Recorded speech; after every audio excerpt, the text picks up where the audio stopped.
Guys, Paul from Golfers Authority. Welcome to the Behind the Golf Brand podcast, episode 64, which I can't believe. It's crazy. We're winding up the end of the year on the show, and I'm really excited to have my friend Chris Somerton from Lyle and Scott. These guys are cool as hell, and they've been around forever, and I love fashion. I love British fashion, actually. So, I'm really excited to have them on the show to learn more about what they're doing and what's coming out for next year, and just like their history, because I love old British fashion history, like Penfold, like all of these guys. I don't know. I think it's really that's the roots of this game, right? So, without further ado, Chris, welcome to the show. Thank you for having me, Paul. Pleasure to be here. Yeah, and excited to let you all know about what's happening at Lyle and Scott, what we've been up to, what's coming next. So, okay, here we go. We're gonna play a game. It's called "What's Your Story." So, really, what I want to find out is how'd you get into golf? Are you a golfer? Are you a fashion person? What's the story? I came to golf through the really technical side. So I went to university to study engineering, and specifically the design of sports equipment. Really? Yeah. So are you an engineer? Yeah. So that's my qualification. And as I kind of moved through that, you got to specialize more in different sports. And we had in the facility that I worked in, a giant robot that swung a golf club and a giant robot that fired golf balls really far. Like an Iron Byron? Exactly. Those are effing expensive, man. Those are they're so cool. And I looked at $500,000. I've always wanted one. I mean, I think it'd be cool. If you're doing real testing, that's what you need, not some dude hitting in a cage. Exactly. So I looked at those and I'm like, well, I just want to use those all the time. And from there, I just fell in love with how much you can apply science to the game. All the engineering principles that can go into designing a building or a car can be applied in golf. And I found it fascinating and kind of fell in love with it there. So I went into equipment design on the hardware side. So I went and joined a hardware manufacturer based here in the UK, and that was my route into the golf industry. Were you a player before? Were you playing golf just for fun or whatever? I had, a real passing interest. I would go to the driving range a couple of times a year. But as soon as I started kind of that journey into golf, I was playing all the time. And in my previous role at that hardware manufacturer, I was playing kind of 3 or 4 times a week. Not very well at all, but it was certainly more regular. So where did you grow up? England? Yeah, so I grew up in the southwest of England in a place called Gloucester, and then moved to London when I started that job straight out of university. So I've been in and around London for pretty much the last 10 years now. All right, so you grew up in Gloucester, and then you just play for fun, whatever, like everybody else. And then so you went to school to be an engineer. Did you want to go into sports engineering stuff, or is it more you were just going into mechanical engineering or something? I always wanted it to have a sports focus. I basically had 2 routes in life, and they could have been very different. I only applied to do one thing at one university, which was this very specialized degree course in sports equipment engineering. If it hadn't have been that, I would have been a carpenter. So really, different routes in life, and one of them's worked out. And I would still like to do some carpentry, perhaps later in life, but found this kind of specialized niche of sports equipment design and engineering, and particularly golf within that, and that's how I fell in love with it. So how'd you get into fashion then? So I blagged a job basically. So I used to do kind of product development in my old role, but for golf clubs, so hardware.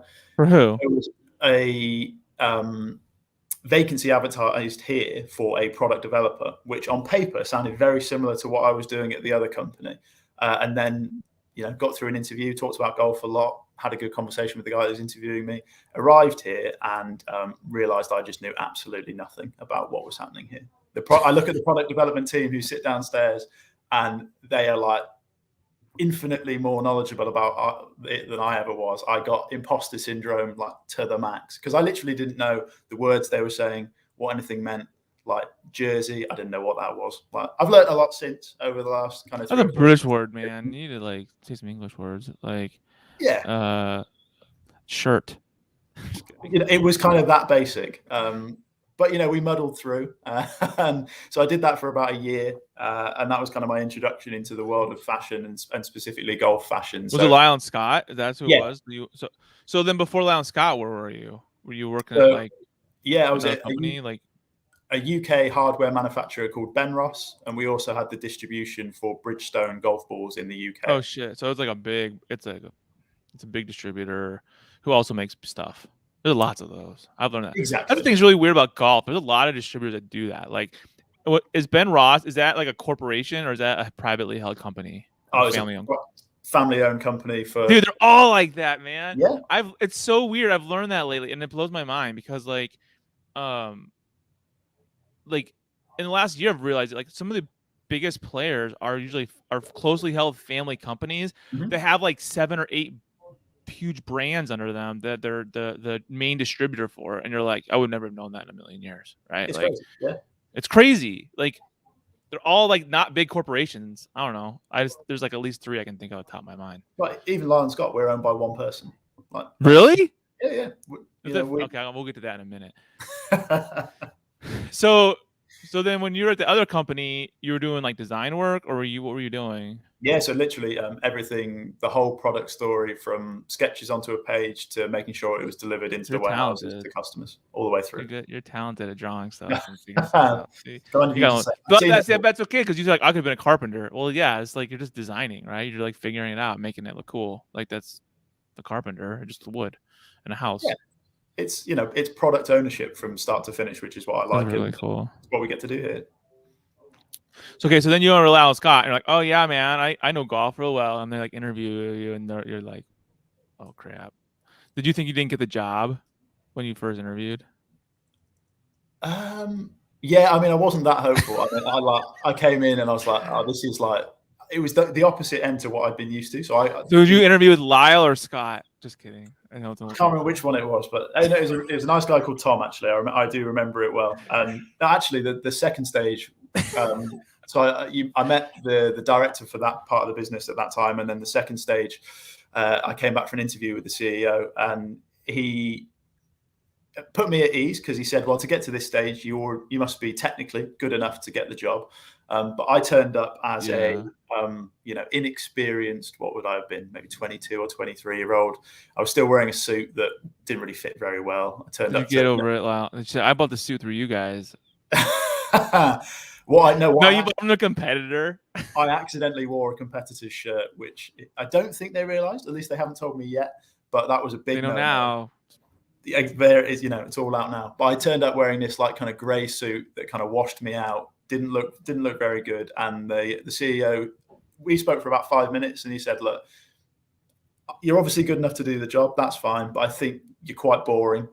So he went and picked 2 people out of the office, and he sent us to the pub for the afternoon. And he said, they're going to come back, and if they say you're fun over a drink, then you can come and have a job with us. And here I am 4 years later. Hear a story. You're a true story. Please. All right. So like, I used to be a pilot before I was a lawyer, and like, so I was gonna go in the military and fly fighter jets. Like, this is like post 9/11, right? So I was interviewed for a squadron, and they did the same freaking thing. Cause like, I went to this interview, and it was like, I felt completely. It was an airplane called an A-10 Warthog. I don't know what that is, but like, it's like super low to the ground, and it like blows up tanks, right? So like, I went to squadron, do an interview, and so like, it was a 3-day interview. And they did the same thing because like it was like, first of all, you already were qualified to even make the interview, right? Yeah. You don't know that when you're young. You're like, whoa, And I mean, there's always like fighter pilots there. I'm not a fighter pilot or anything. I was like a normal pilot guy trying to get a job. So like, I was like, well, at least I got past the first hurdle. But the actual interview process is exactly the same way. It was more like, can you hang? Are you fun to get drunk with? How competitive are you? And can you hang? That's it. That's a whole interview. And that's why it took so long. And like, I could hang, but there was like 15 of us, 20 of us, and there's only one position. So I was like, all right, fine. But it's the exact same thing, because they told me at the end of the interview, my buddy was in the squadron. He goes, look, dude, we got to hang out with you in a tent in the middle of nowhere for a year. You have to be somebody we like. Like, that's all this is about. That's like, wow.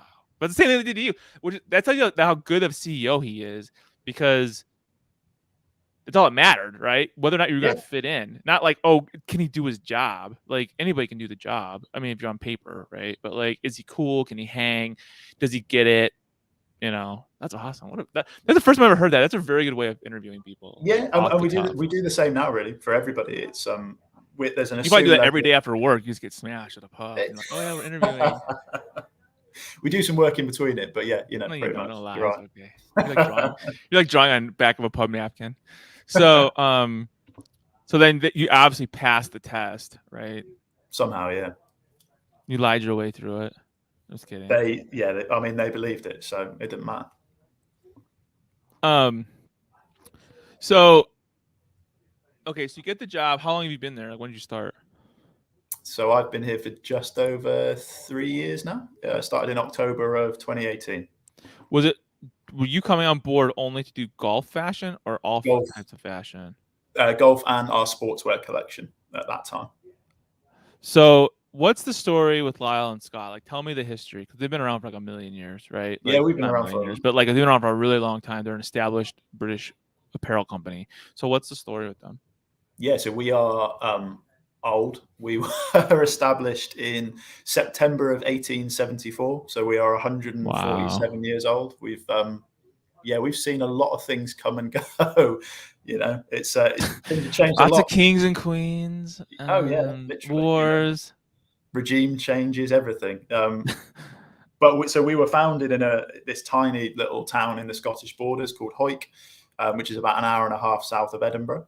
So you're right on the border, huh? Yeah, we're still based in that town, so we still have an operation up in that same town all those years later. We now have a presence in London as well, so we do like our showrooms, and the majority of our kind of office staff work in London.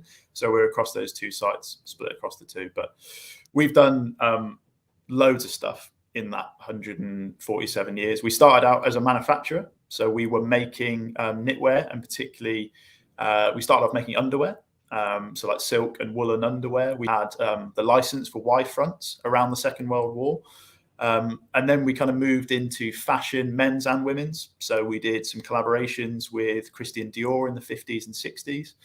And then really focused on manufacturing knitwear around that time. And that's what took us into golf. So in kind of the early 60s, we really started to press into golf after the two guys running the company at that time went to the Open and kind of realized there was an opportunity for a Scottish and British brand to really kind of apply themselves to golf. And that's how we started our journey into the world of golf all those years ago, 70, 80 years ago into golf. So I guess my first question is then, when you came on board, like, what are they looking to like, what were they doing with the golf, like in terms of clothing? Was it more like just the polo shirts like everybody else, or they're trying to come more like the outerwear? Like now it's more like athleisure, casual, but still golf. You know what I mean? Like, is that somewhere they were kind of moving in that direction, or were they already kind of doing that 3 or 4 years ago?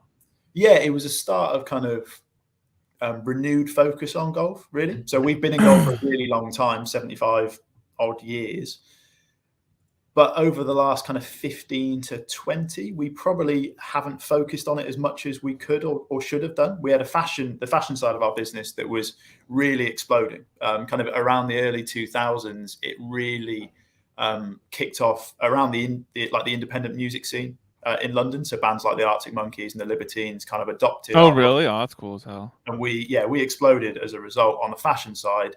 And that's kind of where the focus went. Golf took a bit of a backseat, but we decided as a company, what's the thing that makes us unique, really? And we felt it was our history and heritage in golf. Like we've dressed the best players in the game. Greg Norman won the Open wearing Lyle and Scott. Jack Nicklaus has worn us in the Open.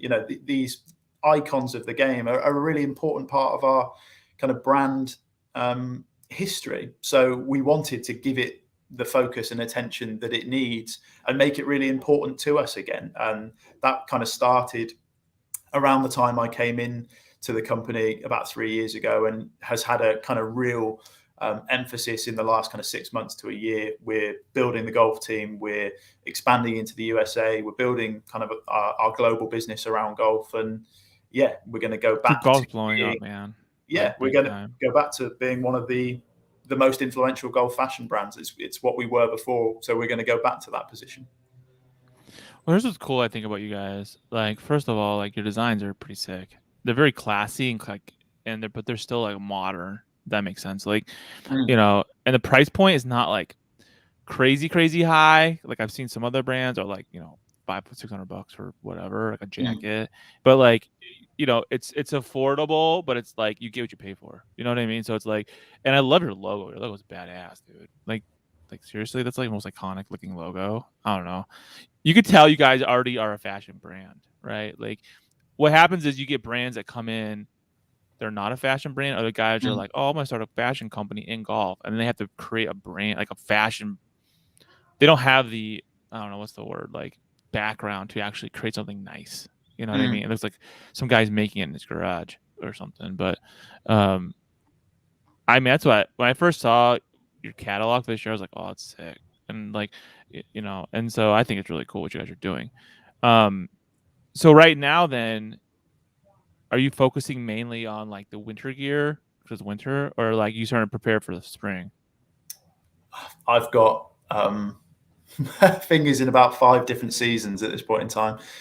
So we are about to launch our high summer collection, which is what we like in the fashion world we'd call it autumn winter.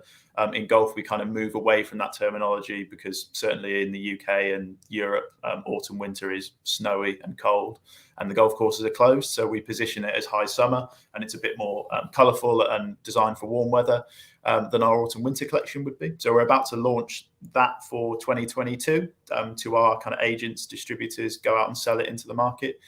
But the range that's about to launch to a consumer level is spring summer 22, and that goes live January 1st. January 1st? Yeah. Whoa, so you're busy as hell. Keeps us busy. So how far out do you have to prepare for stuff? Is it like 6 months, a year when you guys come up with designs, or what? So we've just signed off on the designs for spring summer 23. So that's January 2020. Holy, a year and a half from now?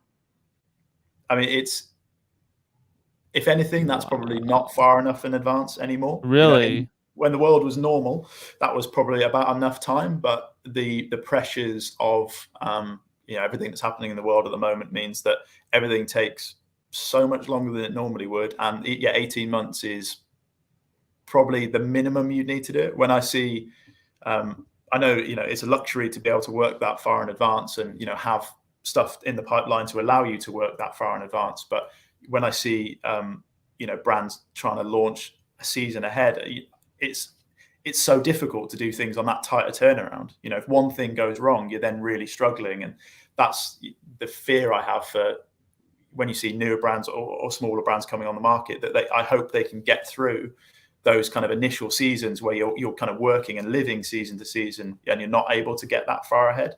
Because we'd be working. I've seen that with a lot of brands. I'm not gonna name people that are smaller brands that I've worked with, but like I've seen that where they're like, they're doing a phenomenal job, but it's like they're running around trying to get shit done at like all the time. You know what I mean? Like, oh, we have to get all of our pants from the so and so, and we make them only here. And I mean, they're not even like an overseas, like getting them made like in Europe or Asia or like a European. It's just like, holy crap! Like tons. I mean, that's just so crazy about apparel, right? Like you have to plan so far in advance, right? Like what's it gonna look like? How will it even sell? You don't even know if it's gonna sell or not.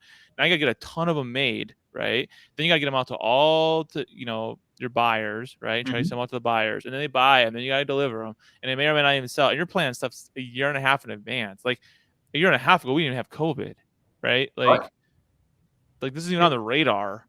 And I didn't who really knows what, I know it was lean for a couple. I know like one of the brands I worked with is a very big apparel company, and they said they like had to lay off everybody, dude, except for like the vice president. Like I was the only guy I was talking to at this point. Like the head guy, all the brands. He's like, I'm the only person doing this right now. I lost my entire team. I was like, holy crap, Now they're back to work now, but they're still behind.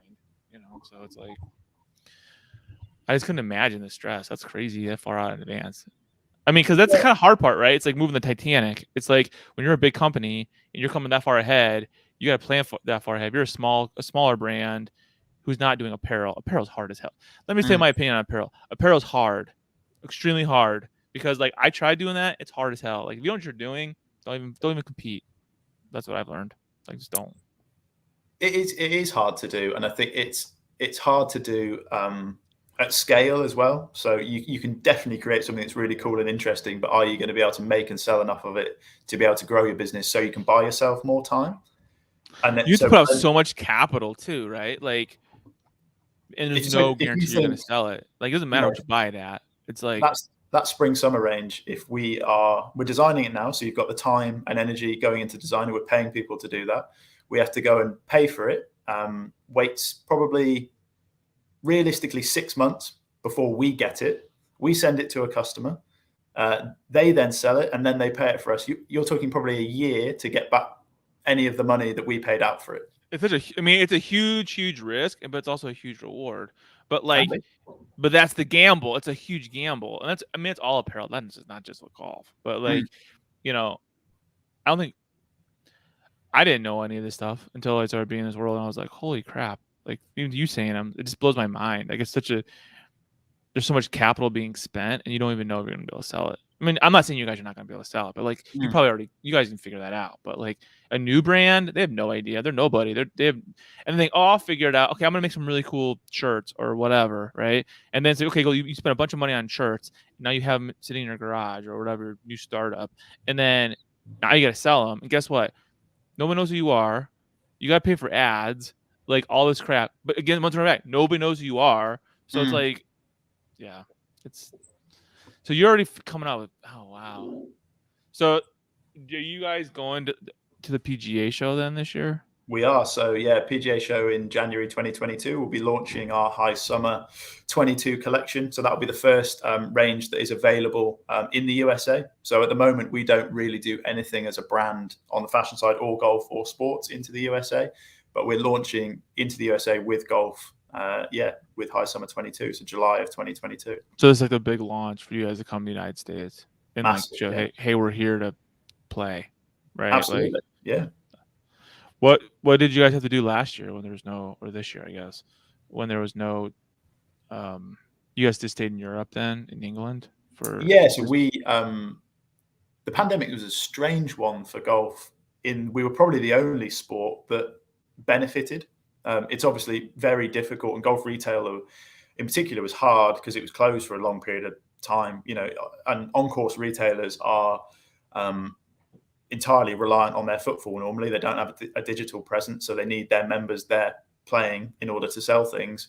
And so, for the periods of time, certainly here in the UK, where we had 9 months of lockdown, something like that. So there were periods of time where the golf courses were open, but the shops weren't. So we spent that kind of year trying to support those people as best we could, and then trying golf course people or what? Because the stores weren't open, and online sales, I guess, right? Yeah, so supporting the retailers that were able to operate online and those people that in store when they could reopen. So can we go and support them with merchandising or point of sale stuff to help them move through inventory that they've been sat with for sitting a while, on for 6 months? Exactly. It's all timely.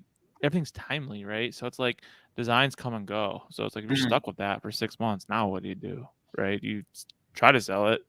Hopefully it'll buy. I mean, but golf blew up. That's a funny thing, which is like the silver lining. Is like after COVID, like I went to the PGA show last year for the first time, and like it blew my mind. Right? I was like, holy smokes! And then like coming out of it, I was like, oh, it's gonna be a big year for golf. I could just tell. You know, just I mean, and then COVID hit, and you're like, what the heck? And then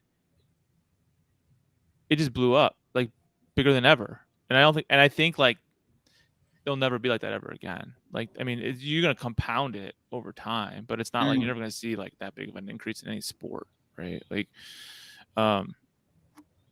but I just think it's pretty crazy that like, because I think you guys had more restrictions than we did in the United States. Like we were closed, but not really. And then you couldn't like, golf courses were open almost like right away. And then you couldn't ride. You could walk. And so like the walking market exploded in the United States, which was never a market. I mean, it was a market, but no one ever walked. We're all lazy, so we all got carts. But then like we couldn't do carts. So then like I know this for a fact, but like all the cart companies had no carts left. Like literally everybody sold out like in the first month. Like every cart company in the United States. And like I know this because I talked to them, right? And they told me, and I was like, holy crap. And so but then when it comes to everything else, it's like then the shortages start happening. Like, okay, we don't have enough product. So it's like what's happening here actually is, which is really interesting, is more the secondary market, like for products and stuff like that. Like you can't even get used clubs anymore. Like no one has used clubs. It's crazy. It's so crazy, man. It's crazy. And the thing we have to do, and it's our responsibility as people within the golf industry, is try and capture all these new people and keep them here, right? We've had this once in a lifetime, or hopefully, touch wood, once in a lifetime event that has brought all of these people into golf. And we've had booms before, sure, but nothing like this. We've got more people now interested in golf from different backgrounds, different ages, different genders that want to come and play golf. We've got a responsibility to make sure they stay. And I think golf is better placed than it ever has been to keep those people. Like golf isn't just 18 holes on a Saturday on a golf course. It's changed. The game has changed. Like I was talking to another brand about this, and they said, they like you have the pulse, right? Like what's really happening, and sales and what's happening, in the world more than I do. And they said, look, dude, you're like, I think they said COVID. They said the COVID last year, golf went up 25%. Like the amount of golfers went 25%, which is unheard of, right? Like, and they said like, and then over the next 5 years, it's going to be like another, 10 or 15% or something like that. In the UK, it's more than 100%. We have 2.3. Yeah, it's crazy. It's crazy. It's like there's no other way of saying it. It's as obscure as having a virus in 2019 or 2020. Like that's how crazy. Like, and so like he's like, we're talking about capital, and like their company got a ton of capital lately. They're like, there's so much money outside golf that wants to come into golf right now. Like there's so much, like people want in, right? Because they know it's like a booming market, and how the game has changed, because now it's becoming popular. Like it's not just like, oh, an old white guy sport, right? Like it's becoming like, which I always love. That's why I always love like supporting these younger brands, like because like like it's inclusive golf essentially. And what I found was so interesting is the amount of people that are coming in, and now the amount of new faces in golf, like it's becoming it's becoming a cool thing to do. Before it wasn't cool. It was like, oh, I won't golf with my dad, right? Like, but now it's like, you see famous basketball players playing golf, like not like Michael Jordan, we all know plays golf, but like other players, right? Like, and they're posting on Instagram, like, oh, I'm getting golf lessons with so and so, and it's like, whatever. Steph Curry's really big in golf. Like, all these guys are all into golf, and then you see like like rock bands are starting their own golf companies. Like it's crazy. Like it's becoming cool, and it was never really cool. It was more like it's another sport you can go play. I don't know. I think the time is right, and I think what you guys are doing is like sick. Like because you already have the foundation, right? Like you've done it forever. You have cool designs. You have fashion, like fashion. You've already been doing it for a million years. You've been doing like British fashion, which is even cooler, I think. And then now it's like coming to the American market. Like I think you guys are blow up. Like, it is a luxurious position to be in, to get to do something so new, and at a time where the opportunity is so big, with everything that's come behind us. So like you say, the logo, the brand, the history, it's a privilege to have that, and to be able to bring it to somewhere almost brand new like the USA that haven't really seen us at all. Some people might have a memory of some players wearing it in the 70s and 80s, which is great, but they've never really seen it or been offered it at the scale that we're going to. So I guess let me ask you this question to you. Okay, so you have all this old footage, right? Let's call it, of famous golfers wearing your stuff, taking pictures 20 years ago, 30 years ago, 40 years ago, whatever it might have been taken. Can you guys still use that in your campaigns, like, or not really, or it depends on who took the picture if you buy the rights to the picture? Exactly, the last one. So some of it we definitely can do, because some of it is our content that we did at the time. So at that time, when we were sponsoring people like Greg Norman and Tony Jacklin, like they would give up their time and come and do our catalog. So we've got digital versions of those catalogs from the 50s, 60s, 70s that we can use. So you own because you took the picture. It's your guys' exactly. stuff. But if it's on tour or whatever, then you gotta, if you found something really cool, you had to buy the rights to it essentially to use it. I mean, exactly. But some of the really cool stuff for us is, the image of that's really cool, and Greg Norman holding the claret jug is a great image. But actually, the sweater that he's wearing, like the design of it, is so cool. We own that; it's ours. We've got the actual jumper; it's hanging downstairs in our office. The one he was wearing whilst he was holding that, and we own that. We own those rights because we made the jumper at the time, so we can reimagine those designs so cool. as often as we want to. Like, do you know who Penfold is? Do you know who Penfold is? Like, do you know their story and like what's happened with Penfold? Like, it's insane. Like, I'm friends with my friend Gavin is like the guy who kind of started it with the guy who actually owns the label or owns the brand. And it's like I had him on the podcast a year ago before he even blew up.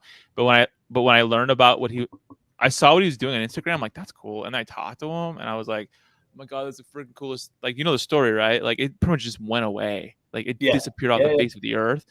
And like my friend Gavin, like, was watching James Bond movie and he was like, what's Penfold? Right? Like, he's British, but he lives in the United States. He's like, what's Penfold? What the hell are they talking about? And he started Googling and trying to figure out where it was. And then all of a sudden it was like this, mystery history, right? And it was like at some point it just falls off the face of the earth. And then he's like, and then he started doing more research, and after tons of time, he found out the guy who actually owns the rights to Penfold. And that's how they work together and they started Penfold all over again, like last year. But like, dude, the history and that, like, it's crazy. Like, when would you ever find that? It's like finding a treasure, right? Like, oh, here's an established golf brand for 1 million freaking years that just died in the 80s, essentially, that like some dude owns in England, that doing, like, I don't know. I think it's so cool. Well, like the guys at Jones are similar, right? That was a brand that existed for a long time, went away to almost nothing, and now some of the coolest bags in the game. See, I love iconic stuff. I love like classic golf iconic clothing, players. Like, you can see with like the background. I love which is really, this is not like a green screen. This is real. I love it. I don't know. That's just like our heritage, right? It's the heritage of the game. But these guys are all badasses back then, so it's like, oh, that's cool. But I don't know. I was wondering, like, because I know with Penfold, they have all the James Bond movies and whatever. But I mean, now they're doing, like, I think he just did a collab with James Bond when that new movie came out. I was like, holy shit. Like, dude, I don't know. I just think it's so cool. Like, it is cool. But it's cool. I'm sorry. That's just really cool. And that's what you guys are doing. So I'm like, that's cool as hell because you have the history, but you guys really weren't doing anything with it, right? Because you were kind of doing with, like, you probably had a really like mild, golf market industry. Like, okay, we're just doing our thing, but we're mainly focusing on regular, fashion. And then it's like, but you have a history of golf, and it's like, cool. You've been around for 1 million years. Like, that's, I don't know. Like, there's not like, there's no American brands that are like that. That's it. That's the thing that makes us unique. It's interesting when you talk about Penfold, Sean Connery playing Bond at that time. There's obviously the images of him in that film. At the time he's filming that and playing golf, he's wearing Lyle and Scott. We've got the pictures of him wearing. Really? Yeah. The crossover. You just talked to Penfold about that. That's fucking cool. I'm sorry. That's just cool. That's so cool. I didn't even know that. Like, I guess that's probably where I did see the freaking bird. Wasn't the bird on what he's wearing? The eagle, yeah. Oh, I'm sorry, the bird. But like, I think it's where I saw the logo, and then I saw it again. I'm like, oh, I know this brand. But in your brain, you're like, where have I seen this? Where have I seen this? Oh my God, so cool. So is that sweater thing you're wearing? What is that, sweater or sweatshirt? Yeah, so this is part of a collaboration we did recently with a Japanese brand called Golfikers. So they're this collective of art directors, filmmakers, designers based in Tokyo. I think they founded in 2018 that love golf, love everything about it. It's a fairly common story now. They love it, but they hate the options of what you had to wear. There was nothing that they wanted to wear, feeling like you have to go and put the golf uniform on to go and play golf. So they started making these Japanese streetwear inspired golfing silhouettes that are just so cool, like that Japanese streetwear cool. But their whole ethos, right, is that they believe golf is an ugly duckling. One day it will become like the fairy tale, something beautiful like a swan or an eagle, was the way they put it. And when I'm hearing that from them, I'm like, well, that makes the idea of a collaboration really easy. So we kicked that off about a year ago, actually, and we launched it at the beginning of October around the Zozo Championship over in Japan as well, because they do like a curated range of product for that competition. So this was just blending some of their kind of streetwear silhouettes with some of our kind of iconic pieces from the archive. So we did some knitwear, like some Intarsia knitwear. We did a rugby shirt like this. We took some of our more modern silhouettes, like a hoodie, like an oversized t-shirt.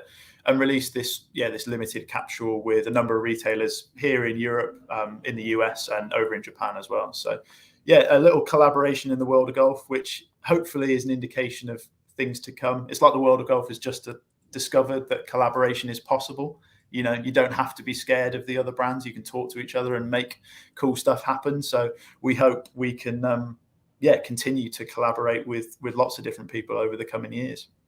No, it's a cool shirt. I just like, I don't know. It does not. It's the uncommon, golf attire.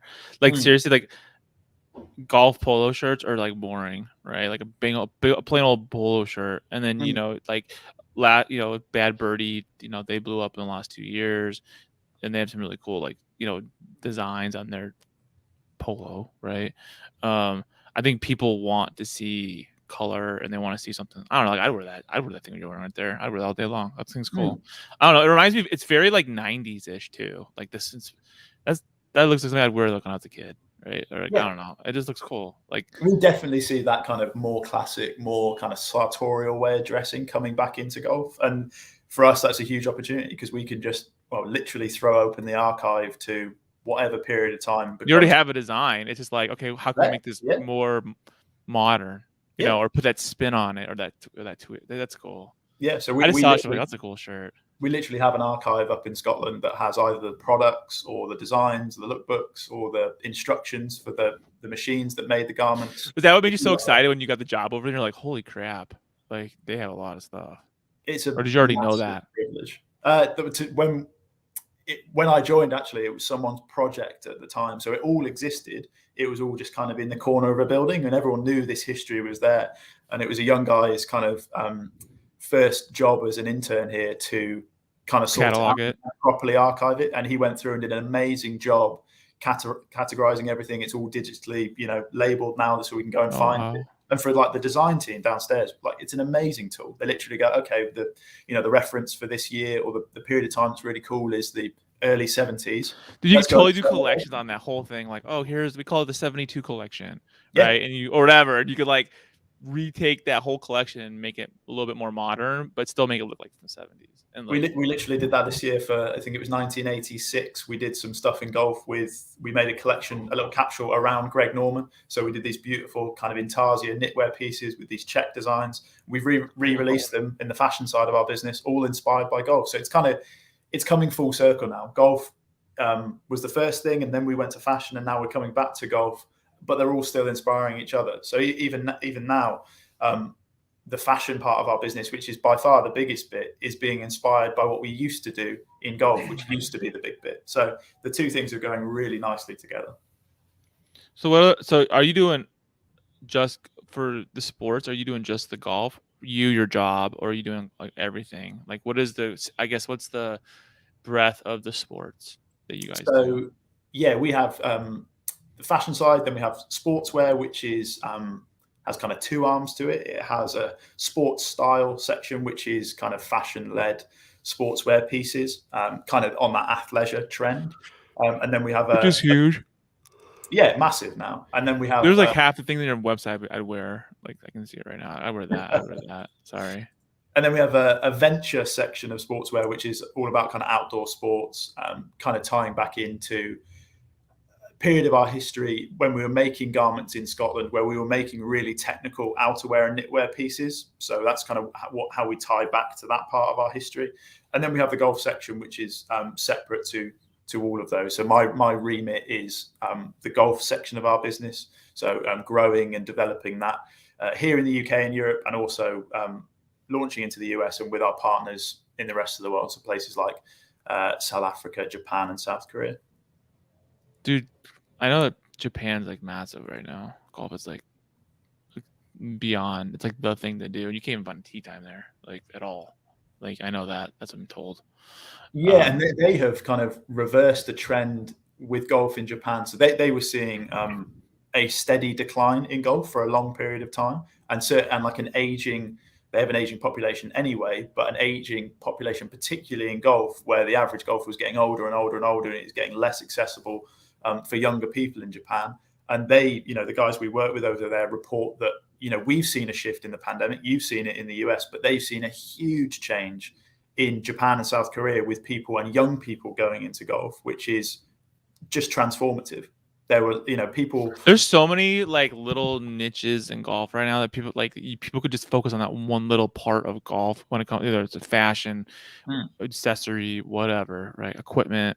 That like you could just be that guy who makes like not the same as the big boy, but like whatever your inspired design is, and you'll still that's still gonna blow up because like golfers are not used to seeing new stuff. They're used to seeing the same thing, paint a different color every year, right? It's like there's so much room. Yeah, golf is not. It feels sometimes like it's saturated because you've got these massive companies that feel like they dominate, but there's so much room for new. But they don't. You think they do? Yeah, they dominate equipment and they try to do everything though. They're like going to the mall, right? Like they do everything. They make everything, and it's like, but if you make everything, you can't be good at one thing, right? So it's like, I don't know. Like I think that's anything. If you're spread too thin, you just kind of do it. I mean, don't get me wrong, they're billion-dollar companies. It's just that like, do they really know what's going on? Like they have, I don't know. Are they hip enough? I guess the better way of saying it. Or are they just very staunchy?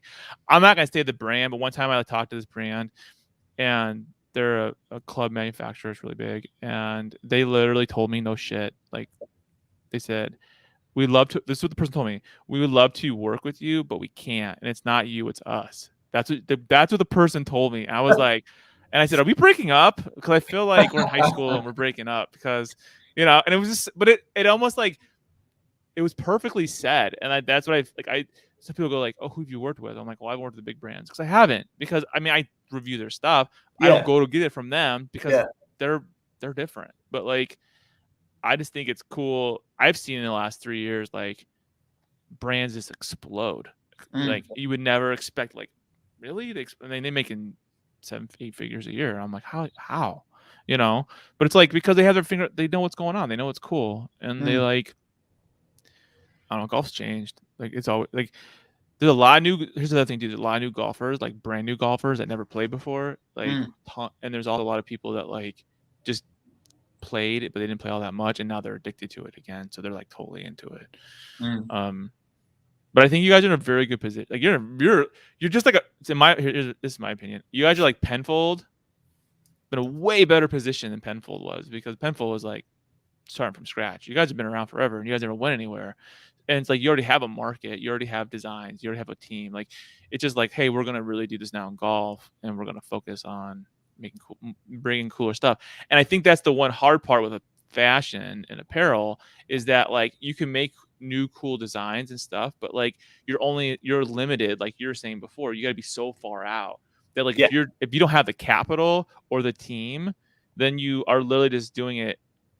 Your drops are like, 2 months in advance or 3 months in advance, not a year and a half. And I don't know. I've learned a lot too. Just from you today, I learned a lot more. But like that's what I've learned in the last year. Like apparel is very hard. Hard. It's the hardest thing. If you think as a business, so you take into account the fashion, sports, and the golf, we've got 130 people that work full time on this, and it's still really hard to do, and we don't get it right all the time. Like I admire these. Yeah, 5-10 dudes trying to do it. It's like, yeah, come up with like cool clothes. It's like, good luck with that. Like, and manage the production and the logistics and get it here on time. And the marketing, and you have the money, and they're probably doing it on the side. Like they're probably have a full-time job doing something else. Like, it can happen. It's just hard. It's a lot harder than people think it is. I mean, that's in my opinion for apparel. Now, for other parts of golf, I think it could be different. Like, you can buy whatever you want, Alibaba, but like, it's still all crap. So to do apparel properly, design it from scratch, get it made from scratch, not buying something and putting a logo on it. It's really hard to do. It's so past that. Like that's the first part of the job, right? And that's like other part of the job is like selling it, and now you're into it for X dollars, right? That one product. Yeah, I don't know. I have a lot of respect for that, and I think it's cool that you guys. I didn't know you guys were that far out. I had no idea. I'm not trying to be ignorant. I just didn't know. Yeah. I figured, but I guess I saw it when I was at the PGA show. You see these buyers, and like people like I didn't know what a buyer was. I didn't really a fashion buyer. So you look down the floor and you're seeing like people doing deals across a table, right, with all the swatches and all the and I'm like, what's that? I'm like, oh, they're just doing deals. I'm like, that's crazy. They still do that, like, but. So are you guys gonna have a big booth at the PGA show, or what are you guys gonna do? Yeah, so we're just kind of finalizing what that looks like now. We want to bring some of so we do trade shows all the time on the fashion side of the business, like Pitti in Italy or Bread and Butter in Germany. So we want to take some elements of that, the kind of exciting way of showing product and having kind of trade stands, and bring that to the PGA show, which if you've been, it's an amazing show because the scale of it is just absolutely vast, and everything in golf. This is what I heard from somebody, and I don't know if it's true or not, because I've been on the fence about going this year or next year or whatever. They said it's like, even though they're like making it sound like it's gonna be really big, like it's not gonna be as big as it was in the past. That's what I was told. Like it's gonna be like 40% of the size it was before, which is like, oh, it's not as much. But dude, the thing's a square mile. So now it's a half mile. I mean, come on, like, it's all in perspective, right? It's all relative. So we want to bring some of that stuff that we do in fashion into the world of golf, show that perhaps you don't just need to fill a trade show stand full of product and tables to write orders on. It can be a bit more engaging. You gotta be cool. You gotta have a cool booth. You gotta have a cool like vibe to it. Exactly. And you gotta be like, you gotta bring people into it by that, not like, oh look, we have all our like row after row of clothes on hangers. Like nobody cares about that. Like, just show us your main stuff, but show us like who you guys are, right? Like, that's what I always felt like. When I went to the PGA show, I spent most of my time hanging out in the Truling Square booth, and all I had was like a trailer. Like, that's what it was. And like, like people were hanging out on couches and chilling. It was like crazy. Like, it's so weird. I can't even describe it. It's almost like surreal, the atmosphere. Like you would never. Who are they sitting next to? What's his name? John Ashcroft, Ashworth, right? The Ashworth brand. Like, I was sitting like next to him on a couch, and I didn't even know who he was, right? I mean, I knew who he was afterwards. I was like, holy shit, like, and then, but it's just like everybody knows each other, and it's like, oh yeah, we're all just hanging out, having drinks, chilling. That's the beauty of it. But like you talk about being far in advance, like that show is too late. So if we took orders of that show and only placed orders with our suppliers off the back of that show to deliver it in July, there's no chance. There's no way. No chance. So like we've already bought the stock before we go there hoping to sell it, but you can't be like maybe when the world was normal, you'd have enough time, but nowadays, no chance. We have to place orders now to deliver them in July. Like, we've not even shown this high summer range to people yet, and we've already bought it in the hope that we're going to sell it. Like, that's how far advanced we have to work. The risk is really, really significant. Yeah, I mean, it is, right? Because if you don't sell it now, but you're gonna sell it. I'm not like, you gotta definitely sell it. It's always a balance. But it still lets the risk. It's not you're going into it knowing you have sales. Like, oh, it's guaranteed. Like, we know people always buy X, right? It's like every season you have a different design. You've got lots of history that informs what you do, and you've got enough kind of trend analysis to say what you think might happen. But like, that's, it's almost the boring bit of the business. But the thing that perhaps worries me when I see, new brands come along, they get this amazing, exciting buzz when they launch something. What are you going to do with the stuff that doesn't sell? What's your next channel? Like, yep, they don't, but they also don't know. There's no guarantees, right? So like they think they're going to sell it. They're very excited about it. They think it's cool, but like. And it could be the coolest thing in the world, but like, if people don't buy it because they don't know about it or whatever the reason is, now you're stuck with a bunch of crap forever. If you buy 100 and you sell 65 at full price, that's a really good result. Like, that's perfect. That's what you should look to achieve. What are you going to do with those 35? They can't just sit in your garage for the next 10 years. You need a sales page where all your shit that no one buys sits there. It's like, no one's gonna buy that stuff. I mean, it's the ugly. That's the thing too. Like, you look at Banana Republic, right? I used to buy Banana Republic all the time. Now I'm just annoyed by them because all they do is like, they're always. It's like they're the brand that has like everything's on sale all the time, 40% off. But all they're doing is jacking up the price and cutting 40% and going back to what it would have been prior to. And then they go, oh, friends and family or some bullshit crap, and it's like, oh, an extra 20% off. Like, they're just giving you a 20% off coupon they would have given you anyway. So it's like, oh, we're giving you 60% off. It's like they're just playing with the number, right? But then at the end, but their sales, like, it's always like end of season, or not. They call it whatever it is. Yeah, I think it's bullcrap. And you have to strike that balance, right, of making full price sales, which is what everybody wants to do because it's what makes But your not brand always going to happen. sexy. But you've got to be responsible with the stock that you're buying to keep your business going without damaging your brand perception. And you have to do it a year in advance.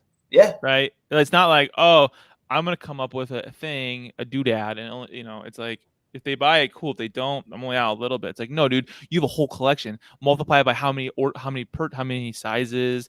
Like I was talking to somebody who's a golf glove company, and the same problem, right? It's like golf gloves, same issue.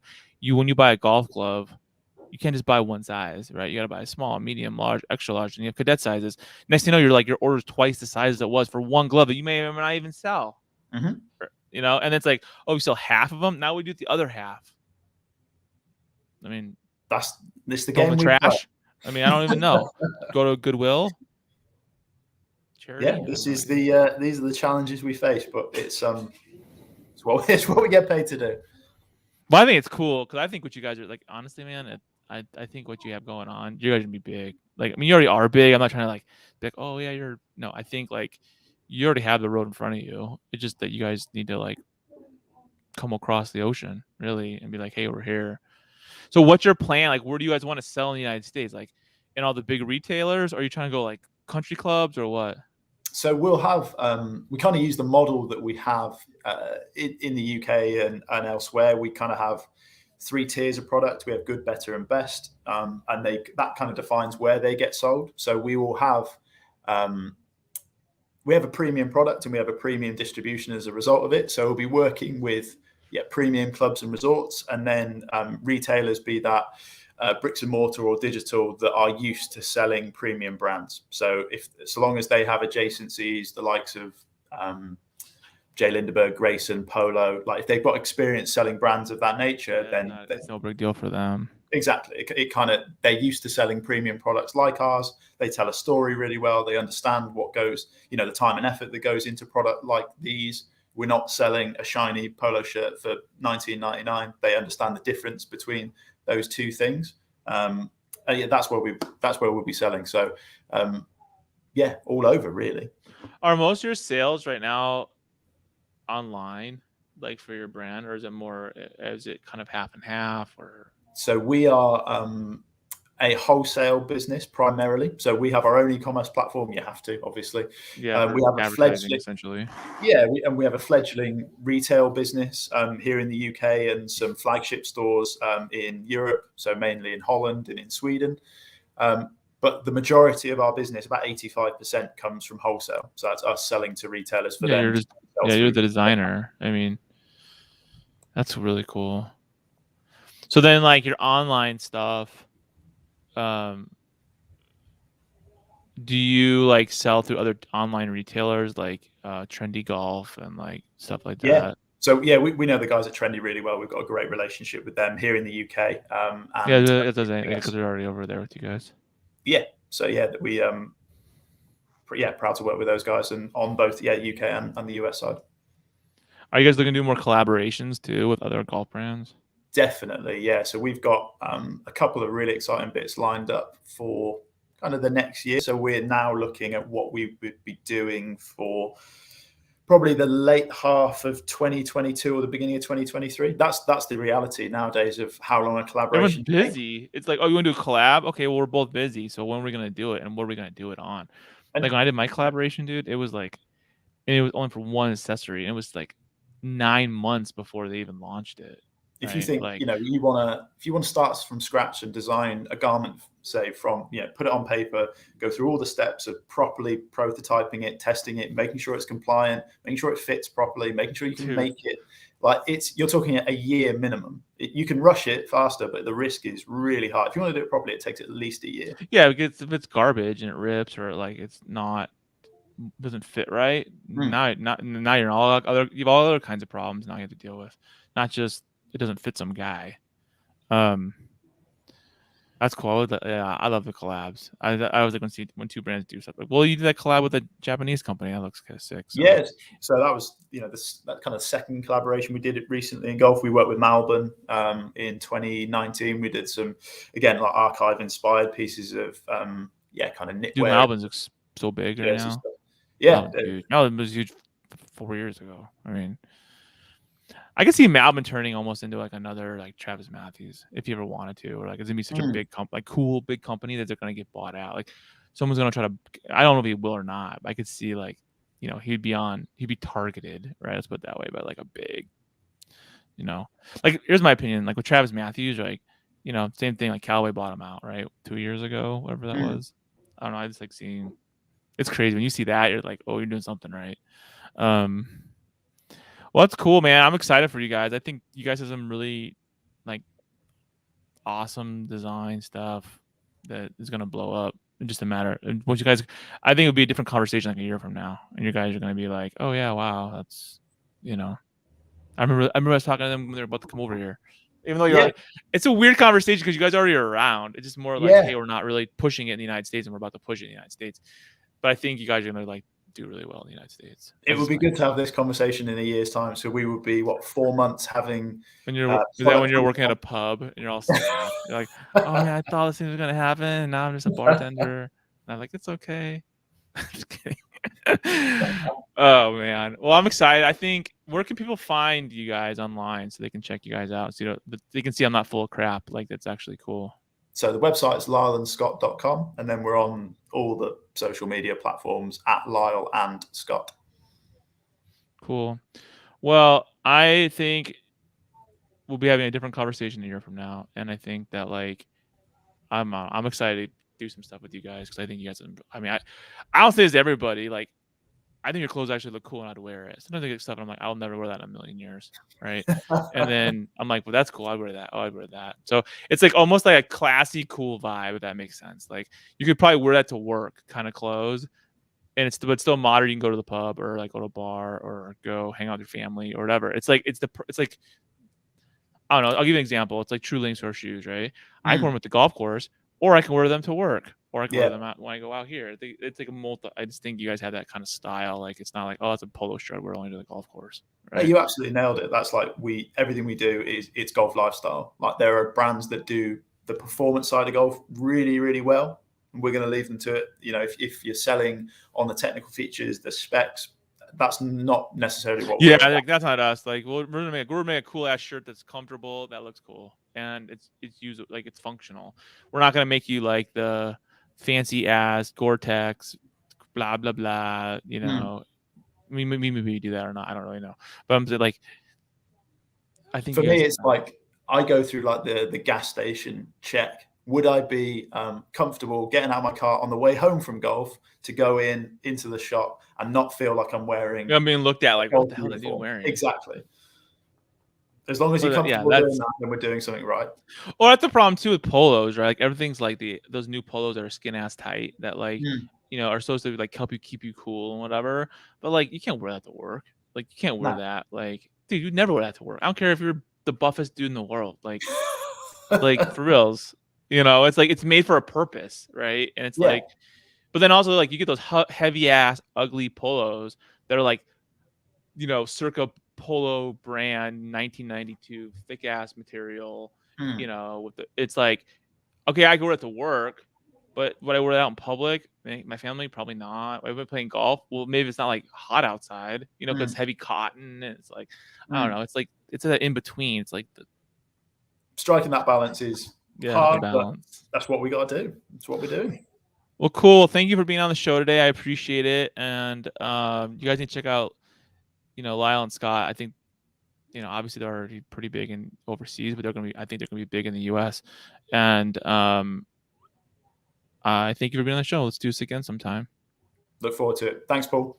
All right, cool. I'll see you on the next episode, guys.